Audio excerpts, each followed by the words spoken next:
justamente nuestro querido columnista en asuntos religiosos, Agustín Podestá, magíster en teología y director de Hablemos de Teología, que está en línea para entendernos, tener esta diferencia antes de ir de vacaciones. ¿Cómo estás, Agus?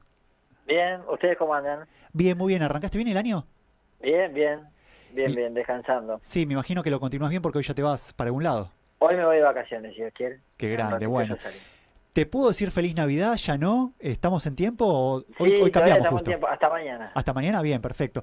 Porque hoy justamente estamos cerrando lo que es el tiempo de Navidad que se celebra en la Iglesia Católica el 25 de diciembre hasta mañana, con lo que nos contás. Y hoy El domingo justamente, Agus, siguiente, claro, sí, es el domingo siguiente a la fiesta de la Epifanía que soy, conocida perfecto. como la de los Reyes Magos. Claro, justamente hoy se celebra la Epifanía del Señor, más conocida como la fiesta de los Reyes Magos. Y en definitiva, ¿qué es lo que se celebra realmente en la Iglesia Católica? ¿Y qué puedes decirnos acerca de estos míticos personajes que conocemos como Melchor, Gaspar y Baltasar? ¿Eran realmente tres? ¿Por qué se dice que son magos? Contanos un poquito, Agus. Bien, bueno, Epifanía es toda manifestación divina, es una palabra que es muy usada en el contexto griego y romano. Es cuando hay una manifestación divina. Por ejemplo, también hablamos de Epifanía en la Transfiguración, por ejemplo, ¿no? En el relato de la Transfiguración también decimos que es una epifanía, porque es una demostración casi como directa de Dios, o en la resurrección también podemos hablar de una epifanía, ¿no? Las apariciones de Jesús, ¿no? Y es una manifestación divina. En este caso es una presentación justamente divina del niño Jesús, reconocido como Rey Salvador, como Rey de los judíos en este caso, por estos magos venidos de Oriente. Lo que dice el texto es que son unos magos venidos de Oriente que, siguiendo la estrella, fueron a adorarlo, ¿no? Hay distintas referencias históricas. Estos magos pertenecerían a una orden en Persia que se dedicaban al estudio de las estrellas, ¿no? Más bien eran astrónomos, diríamos sabios, ¿no? En términos amplios, se dedicaban al estudio, a la historia, a la filosofía. Eh, es decir, que están puestos en el texto bíblico como una manifestación de que a Jesús se llega por otros lugares también, ¿no? No solo es el pueblo judío el destinatario, que de hecho el pueblo judío medio que no le presta atención, ¿no? Porque cuando los magos van a hablar con Herodes, los escribas le dicen a Herodes que tenía que nacer en Belén, o sea, le dan las referencias de qué se trataba este rey de los judíos, este Mesías esperado, y medio que no prestan atención, que ningunean la noticia, ¿no? Herodes no, Herodes quiere matarlo, Claro. tiene otra intención, ¿no? Más política, pero los judíos como que no le dan pelota, digamos, al nacimiento en ese caso. Y estos que venían de otro palo, diríamos, que no venían justamente del pueblo judío, sí, ¿no? Y están deseosos de encontrarse con el niño Jesús, con el rey de los judíos, con el Mesías esperado, y llegan de vuelta por otro camino. No es que pertenecían al pueblo, que conocían las promesas, que eran judíos devotos, sino que eran gente de otra religión, diríamos del mundo de las ciencias, ¿no? Acá Benedicto XVI recordaba esto, ¿no? Era gente que venía del mundo de la ciencia, de la investigación, diríamos de otras religiones o agnósticos, ¿no? En términos actuales, y que sin embargo tienen como deseo encontrarse con Jesús, ¿no? Y por otras vías llegan a él, ¿no? Por vías, digamos, no ortodoxas, religiosas, no tan claras como los que creemos que la tenemos tan clara en términos de Sí. religión, sino que llegan por otras vías, ¿no? Y llegan y lo adoran, no tienen ningún problema, ¿no? Y no se esperan encontrar con un rey pomposo y rico y en un palacio, sino que se lo encuentran en la sencillez de una casa en Belén, ¿no? Sí, Entonces, viene... Sí. y le dan regalos de rey, ¿no? Incienso, oro y mirra. Por eso es que se le identificó con tres, ¿no? Pero no se sabe Claro. exactamente, el texto bíblico no lo dice. Hay otras tradiciones que hablan de hasta 12, ¿no? Reyes, magos. Lo de rey vino después también, por esta idea de vestirlos como persas, con turbantes y con ropas, y además por los regalos que le dan, ¿no? Porque el oro y la mirra, el incienso, son regalos reales, ¿no? De realeza, de gente muy adinerada. Entonces, por eso que se identificó como de rey a rey, ¿no? Son regalos que se darían de rey a rey. Eh, pero no está claro, el texto no lo dice. Y después, bueno, se fue llevando adelante la tradición y terminaron identificándose como estos tres, que cierro con esto, ¿no? Que representan al mundo conocido, ¿no? Eh, Europa, Asia y África, ¿no? Por eso tenemos con esas fisonomías, ¿no? Claro, Melchor, mira. Gaspar y Baltasar, con esas fisonomías típicos de estos distintos lugares, ¿no? Los europeos, los asiáticos y los africanos. Claro, no, no tenía ese último dato que contabas, Agus, No muy había interesante. América, Sí, entonces, no, no, tal cual, digamos, tal el cual. cuarto rey sería un precolombino, digamos, Claro. ¿no? Falta un oceánico y un antártico. Claro. Y después el tema de la tradición, que en un momento mencionaste esa palabra, de los zapatitos, ¿eso surgió después, digamos, es propio de la Iglesia Católica? Del- ¿Sabes que eso no lo sé? Ahora que me preguntás, digo, no tengo la referencia. Bien. Eh, no ¿Tendrá que lo ver sé, con lo esto de los tendría que regalos? averiguar. ¿Eh? ¿Tendrá que ver con el regalo del oro, incienso de mirra? Bueno, uno que le ofrece. Entiendo que irá por ese lado. Sí, la verdad que no lo sé. La tradición esta de los camellos es como vienen de Oriente, Claro. esta idea de que vienen de la parte egipcia, ¿no? Que donde estaba como metido ese tema. Por eso es que se le identificó con los camellos. Eso sí lo sé de los camellos. Pero lo de los zapatos, la verdad que nunca me pregunté. Hola, Agus, Ana Clara te saluda, ¿cómo estás? Bien, ¿vos? Muy bien. Pensaba en esto que comentábamos recién de los regalos y en cómo, si pensaba, por ejemplo, en lo cercano, en cuanto a lo familiar, hace algunas décadas, por ejemplo, acá en Argentina, yo tengo el recuerdo de que mi familia me comentaban que no estaba la tradición como existe hoy en día de que es Papá Noel el que para Navidad trae regalos, sino que para Navidad quizás era algún detalle chiquito, pero en sí los regalos después venían en la fiesta de Reyes, ¿no? ¿Cómo estos tres magos, como vos comentabas recién, fueron a lo largo de la historia y de la tradición modificándose, ¿no? ¿Vos tenés algún dato más con respecto a esto también? Sí, de hecho, es cierto, en la región, en América Latina en general, no es común. De hecho, por ejemplo, en otros países, en otros países hasta es feriado hoy. Mira, El 6 de enero es feriado y en nuestro país no. Porque es verdad, los regalos fuertes, digamos, se dan en Reyes y no en Navidad. Eh, yo creo que tiene que ver, me aventuro en esto, ¿no? Por lo que sé, por lo menos la historia argentina, que tiene que ver con que Buenos Aires y Argentina son más europeístas, ¿no? Es la ciudad más europea de América Latina, ¿no? Donde en Europa y sobre todo por influencia de Occidente, digamos, la mentalidad occidental, caló mucho más esta idea de Papá Noel, los regalos, ¿no? En cambio, en otras partes no, en otras partes se siguió llevando adelante la costumbre más religiosa, de raigambre más religiosa, donde la primacía, digamos, la más importancia de los regalos la traen los reyes, porque tiene que ver con el nacimiento de Jesús, ¿no? ¿Cuántos se acuerdan de Navidad, el nacimiento de Jesús? Más bien Navidad, Papá Noel, y bueno, esta occidentalización de la fiesta, ¿no? Pero sí, es cierto, en otros países, en América Latina, por ejemplo, hoy es mucho más importante la fiesta que Navidad, ¿no? Inclusive en términos consumistas, en términos de regalos, ¿no? La Noche de Reyes, por ejemplo, es toda una celebración y lo que nosotros conocemos como la Noche de los Shopping, bien antes de Navidad, en otros países, por ejemplo en Uruguay, es ayer a la noche. mira. Toda esa celebración, digamos, fuerte de consumismo, de regalos y demás, es pre-Reyes, no pre-Navidad. Sí, yo creo que tiene que ver con eso, con la occidentalización de Buenos Aires, ¿no? Que es la ciudad más metropolitana, más, más internacional, digamos, que el resto de América Latina. Augusto, cambio de tema porque hace algunos años hemos hablado incluso con vos con el hecho de que, viste, se hablaba de la separación de iglesia del Estado, presumiendo como si la iglesia fuera una mochila de la cual el Estado debería hacerse cargo, digamos, que muchos planteaban que no debería hacerse cargo. Bueno, después está quién se hace cargo quién, en definitiva. Pero mientras tanto, en las misas también se dice que la iglesia no recibe aporte del Estado, lo cual te hace pensar que hay una de las partes está tergiversando la información y uno por ahí no sabe a quién creerle, digamos.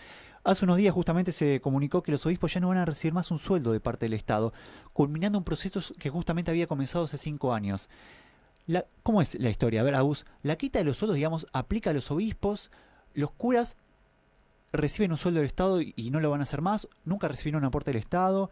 ¿Cuál es la verdad de todo esto en cuanto al tema de lo remunerativo de los obispos y qué papel juega el Estado en esto?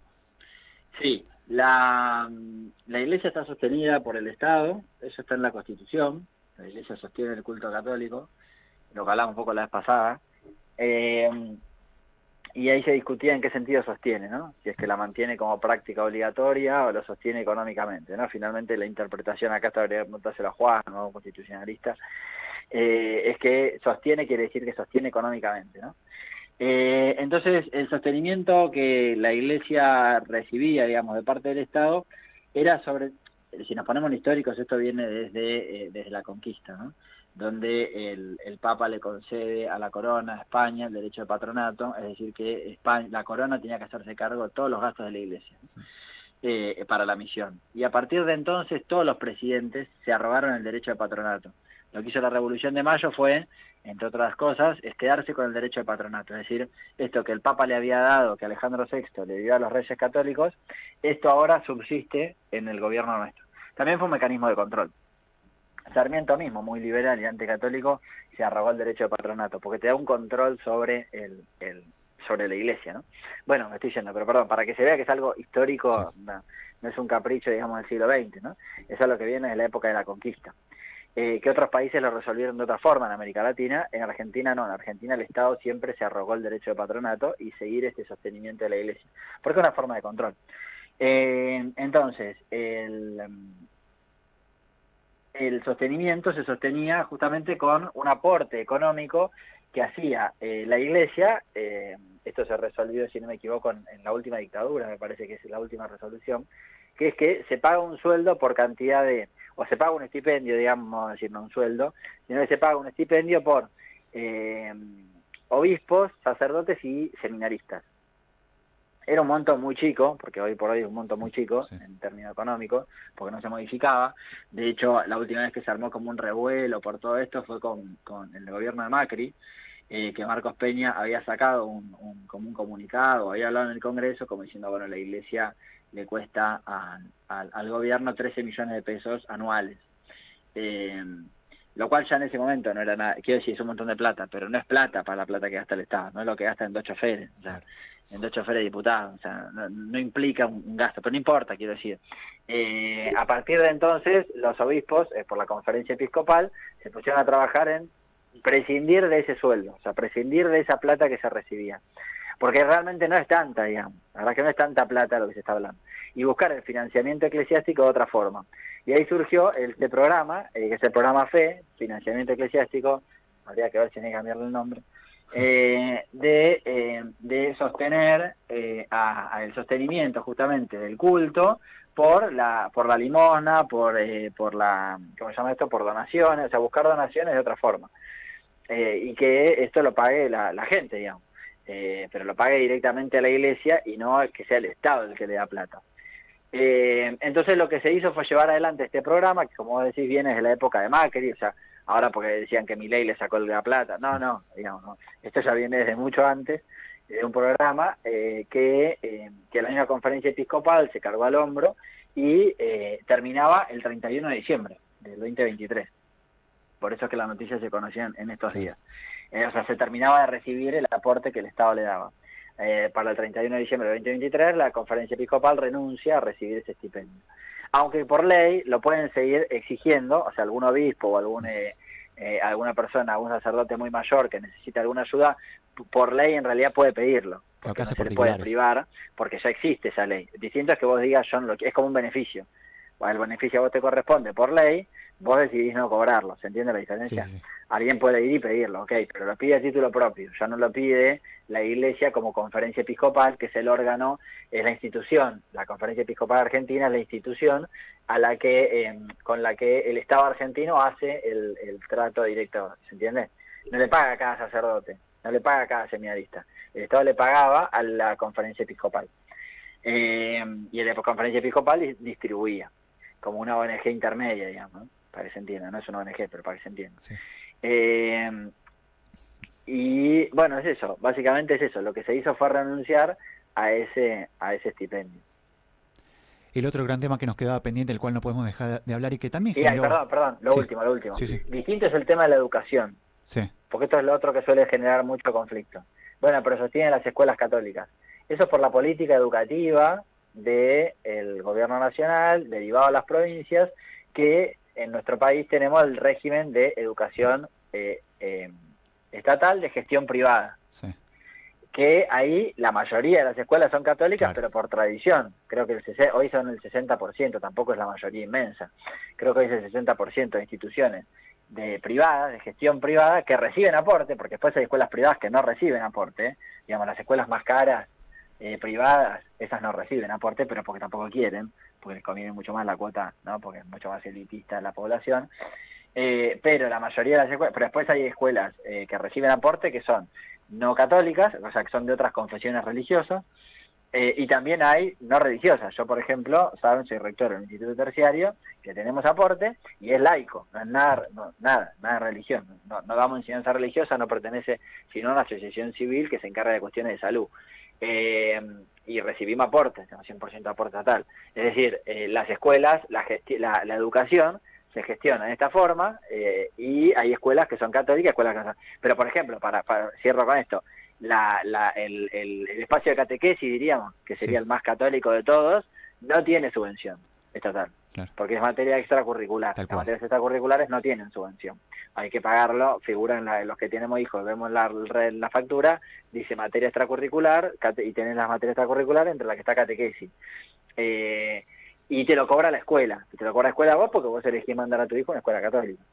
Pero después hay un montón de escuelas no católicas, no parroquiales diríamos, que tienen subvención y que son de otras religiones o hasta no confesionales directamente, no ninguna religión, pero eso es porque el Estado hoy organiza la educación de esta forma. Si quisiera que todas las escuelas fueran públicas o que no se financia más la educación privada, no religiosa, sino privada, bueno, listo, ya está. Pero eso es una decisión que tiene que ver con la política educativa, no con la relación iglesia y Estado.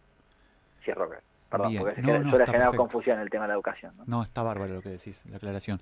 Y por último, para cerrar, Agus, vos sabés que hace poco se generó un revuelo, algunos a favor, otros en contra, por la aprobación del Papa Francisco a que las parejas homosexuales sean bendecidas. Están quienes los ven con buenos ojos porque, en definitiva, digamos, la iglesia debe ser un lugar para todos, justamente, y están quienes lo pueden considerar como que esta decisión atentaría contra el sacramento del matrimonio, por ejemplo. ¿Qué implica que una pareja homosexual pueda ser bendecida, digamos? ¿Es una puerta abierta para que después puedan ser unidas sacramentalmente en la iglesia o nada que ver? No. En principio no. De hecho, el texto se encarga de aclararlo. Sí. ¿No? Se encarga de aclarar que inclusive la bendición que se le da a la pareja dice uniones irregulares, ¿no?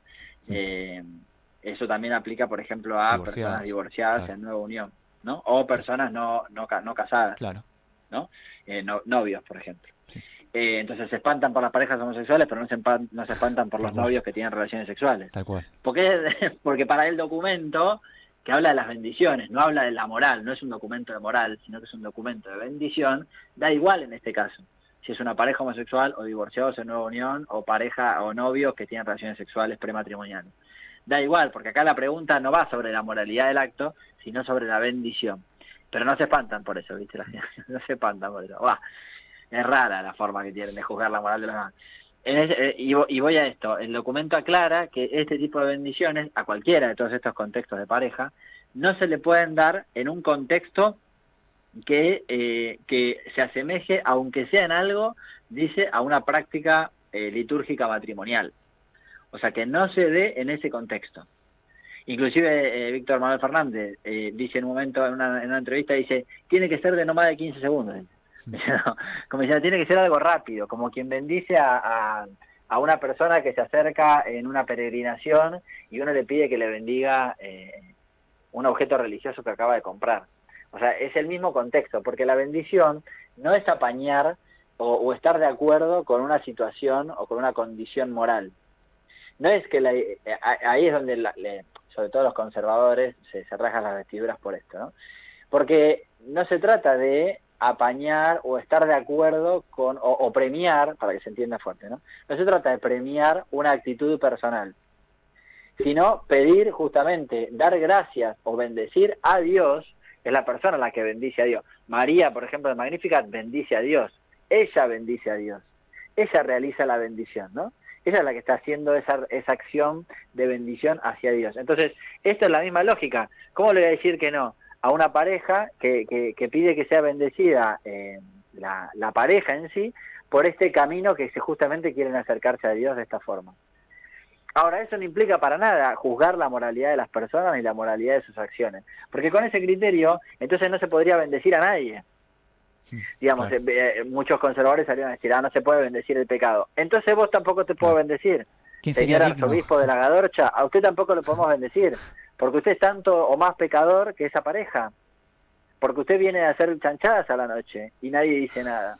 Entonces, quiere decir, es lo mismo, para que se entienda la gravedad, digamos, de la cuestión, ¿no? Acá no se está hablando de la moralidad de las personas ni de sus actos, sino de la acción de bendición. Y la acción de bendición no es premiar un comportamiento personal, sino el acercarse a Dios, no solo desde Dios hacia nosotros, su gracia, sino también desde nosotros hacia Dios, que es lo que cómo nosotros queremos relacionarnos con Dios, ¿no? Y en ese acto de orar, de alabar, también está bendecir, ¿no? Bueno, bendecir a Dios de esta manera, bendecimos a Dios de esta forma. Eso no se le puede negar a nadie en ninguna situación y en ningún contexto. Eso es lo que dice el documento, ¿no?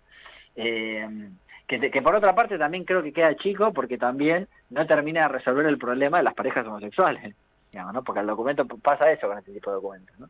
Que los conservadores se rasgan las vestiduras porque está bendiciendo el pecado, y otros que son más progresistas dicen, pero entonces no está resolviendo nada, porque en el fondo no cambia nada el documento. Bueno, en eso estamos, no sé si se entiende, es complejo, ¿no? Sería para explicar un rato largo el tema de la gracia, porque en el fondo ese es el problema, ¿no? Es una diferencia en la concepción de la gracia de Dios, ¿no? Cómo actúa la gracia de Dios en nosotros. Pero no hay nada que espantarse, digamos. El texto no. Al contrario, más bien parecería que no cambia nada, que no modifica nada. Sí, pues de hecho probablemente muchos ya bendijeran a personas homosexuales antes de este decreto. Y hacen casi matrimonio, y algunos hacen casi matrimonio. ¿Y algunos qué? Hacen casi matrimonio. O sea, hacen esa bendición. El documento aclara que no se puede hacer en ese contexto, y sabemos muy bien que hay un montón de sacerdotes que hacen prácticamente un matrimonio, no usando la forma litúrgica de matrimonio, pero sí de bendición, en un contexto que es un matrimonio, que están vestidos de matrimonio, no sé si en la iglesia, pero seguro que en un lugar, ¿se entiende? Sí. Antes de la fiesta de casamiento, claro. Después del matrimonio civil, o sea, bueno, sabemos que estas cosas pasan. El documento también diría eso está mal, ¿no? Sí, obvio, seguro. Sería más polémico aún. Agus, muchas gracias. ¿Para dónde te vas ahora, si se puede saber? A Gualeguaychú. A Gualeguaychú. Bueno, que tengas muy buen viaje, que lo disfrutes en familia y seguimos en contacto. Gracias por este tiempo. Gracias. Un abrazo para ustedes también. Abrazo grande, Agus. Pasaba Agustín Podestá, director de Hablemos de Teología, quien justamente nos hace la diferencia de tenernos en esta mañana de sábado para Yo Quiero Verte.